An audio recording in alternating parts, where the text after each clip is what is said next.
এই দেখো শিল পড়ছে, 9:30টার সময় বৃষ্টি হচ্ছে আর কত শিল পড়ছে। অনেকদিন পর আমাদের এখানে শিলাবৃষ্টি হলো। ওই দেখো ওই দেখো কত শিল পড়েছে, ঠক ঠাক করে শিল পড়ছে গো। কি এই যে এই যে এই যে শিল পড়ছে, শিল পড়ছে দেখো, ভালোই শিল পড়ছে।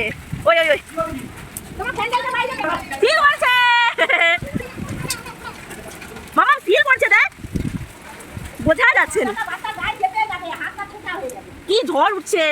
এখন 9:30 বাজে, 9:30টার সময় হঠাৎ করে দেখি বাইরে প্রচুর ঝড় উঠেছে আর বৃষ্টি পড়ছে, আর তার সঙ্গে ঠক ঠক করে আওয়াজ হচ্ছে। বাইরে বেরিয়ে দেখি শিলাবৃষ্টি হচ্ছে। আর এই যে আমার বর ছাদে গেছিলো, ছাদ থেকে কয়েকটা শিল ঘুরিয়ে এনেছে, আর দেখতেই পাচ্ছি সামনে ঠক ঠাক করে পড়ছে। আর আমার শিলাবৃষ্টি দেখতে কি না ভালোই লাগে। অনেক দিন পর কিন্তু শিলাবৃষ্টি হলো, আর এত পরিমাণ ঝড় উঠেছে কি বলবো। আর তার সঙ্গে সঙ্গে কিন্তু বিদ্যুৎ চমকাচ্ছে। হঠাৎ করেই বৃষ্টিটা এলো, ঝড় উঠলো, আর সকাল থেকেই প্রচুর পরিমাণে গরম ছিল। বৃষ্টিটা হওয়ার পর একটু শান্তি পেলাম।